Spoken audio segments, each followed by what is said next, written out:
Assalamualaikum warahmatullahi wabarakatuh. Halo sahabat guru penggerak semuanya. Salam hebat, salam sehat, dan salam bahagia. Perkenalkan, nama saya Ismadi, calon guru penggerak angkatan kelima dari Kabupaten Indragiri Hilir, Provinsi Riau.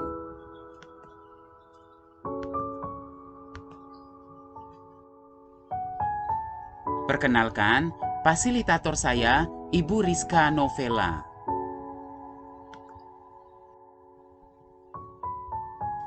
Pada saat ini saya sedang menjalani pendidikan guru penggerak angkatan kelima Kabupaten Indragiri Hilir, Provinsi Riau, PAS 047 PP 155 dengan pengajar praktek Bapak Abu Nawas SPD SD.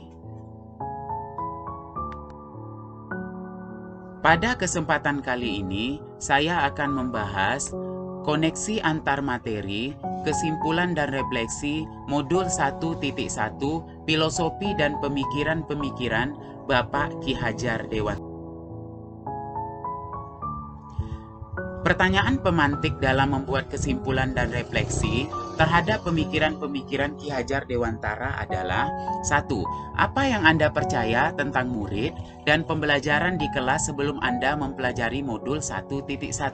Yang kedua, apa yang berubah dari pemikiran atau perilaku Anda setelah mempelajari modul ini? Dan pertanyaan yang ketiga, apa yang dapat segera Anda terapkan lebih baik agar kelas Anda mencerminkan pemikiran KHD? Saya percaya tentang murid dan pembelajaran di kelas sebelum saya mempelajari modul 1.1 adalah: 1. Berdasarkan kurikulum sebelumnya, pembelajaran sudah diajarkan berpusat pada peserta didik. Diharapkan dalam pembelajaran, peserta didik lebih aktif dibandingkan pendidik. Namun kenyataannya, saya masih terbawa gaya lama, lebih aktif dan menikmati dengan menjelaskan materi yang hanya sebagian kecil, mengajak peserta didik berinteraksi, yang juga terkadang interaksi atau umpan balik yang saya berikan kepada peserta didik kurang berjalan dan membuat pembelajaran kembali berpusat pada guru. Yang kedua, konteks dalam pembelajaran yang saya lakukan masih bertujuan mentransfer ilmu, sehingga peserta didik saya diharapkan mendengar ketika saya menjelaskan. Dan ketika saya memberikan umpan balik dan pertanyaan, ada peserta didik yang mampu menjawab dan saya anggap semuanya sudah memahami. Yang ketiga, saya belum memahami kebutuhan anak akan kenyamanan belajar dan kemerdekaan belajar. Bagi saya, jika mereka mengikuti proses pembelajaran, tidak membuat keributan pada saat belajar, mengumpulkan tugas-tugas yang sudah diberikan, merupakan suatu keberhasilan di dalam mengajar.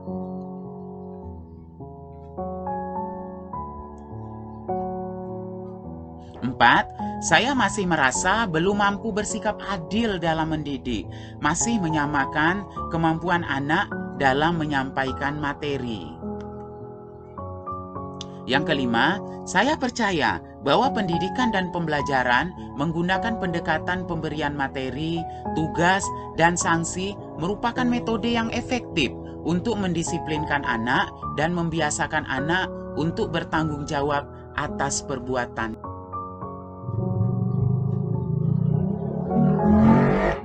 6. Saya merasa masih sangat kecewa dan terkadang mengeluh dengan peserta didik yang masih tidak mampu menjawab soal-soal yang saya berikan pada saat ulangan. Padahal menurut saya itu soal-soal yang mudah yang seharusnya peserta didik itu mampu dalam menjawabnya. 7. Hasil belajar masih terbatas pada proses pencapaian KKM saja. Apa yang berubah dari pemikiran atau perilaku saya setelah mempelajari modul 1.1? Setelah saya ikut pendidikan guru penggerak dan mempelajari modul 1.1 tentang filosofi dan pemikiran pendidikan menurut Bapak Ki Hajar Dewantara, saya berpikir bahwa selama ini saya hanya tahu sekilas tentang semboyan ing ngarso sung tulada, ing madya mangun karsa, dan tuturi handayani, tanpa mendalami dan melaksanakan makna yang begitu dalam yang terkandung di. Setelah memahami modul 1.1 ini, saya berharap banyak yang berubah pada diri saya, yaitu 1. Menjadikan peserta didik sebagai subjek bukan lagi objek, yang artinya pendidikan yang harus saya terapkan di dalam pembelajaran harus berpusat pada peserta didik, mengutamakan kepentingan peserta didik. Yang kedua, saya harus mampu dan terus mencoba menggali karakteristik yang ada pada peserta didik saya dengan cara pendekatan dalam proses pembelajaran, sehingga sedikit demi sedikit saya mampu menggali kodrat dan bakat peserta didik sehingga mulai belajar menuntun, bersama-sama menemukan kelebihan dan kekurangan yang ada pada diri mereka, sehingga saya mampu membimbing sesuai dengan kodrat mereka. Yang ketiga, saya menyadari bahwa setiap anak itu terlahir berbeda-beda, masing-masing memiliki keistimewaan, juga memiliki kelebihan dan kekurangan masing-masing, dan bersama-sama menemukan kelebihan itu, sehingga setelah mereka menemukan kelebihannya, saya berharap rasa percaya diri pada setiap anak kembali tumbuh, dan memacu kembali semangat belajar mereka untuk maju. 4.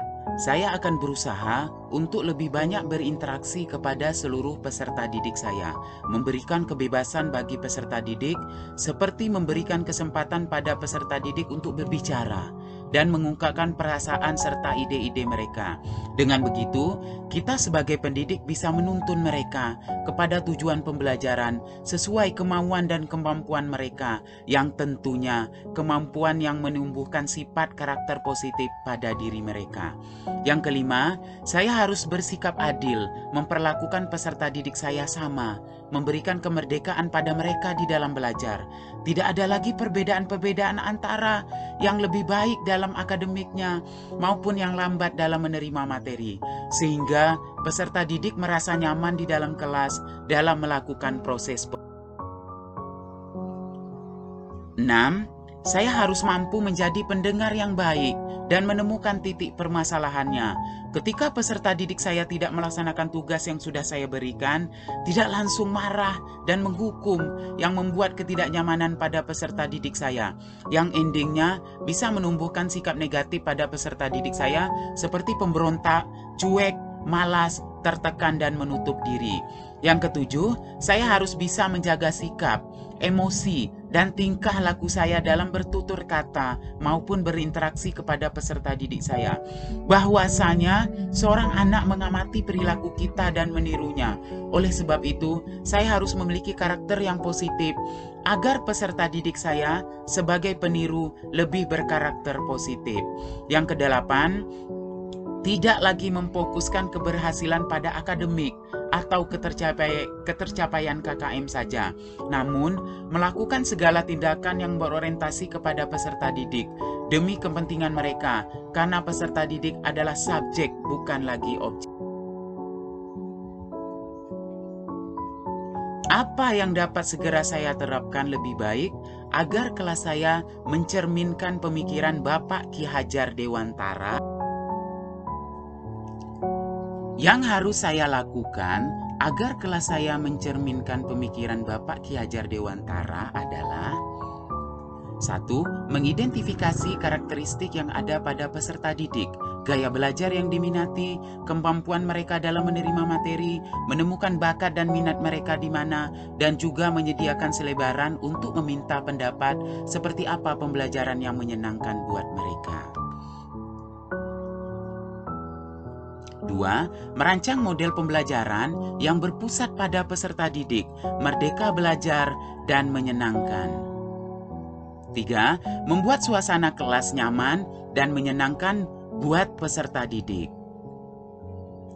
4. Terus memberikan contoh yang baik dalam bersikap untuk menumbuhkan karakter yang positif pada peserta didik.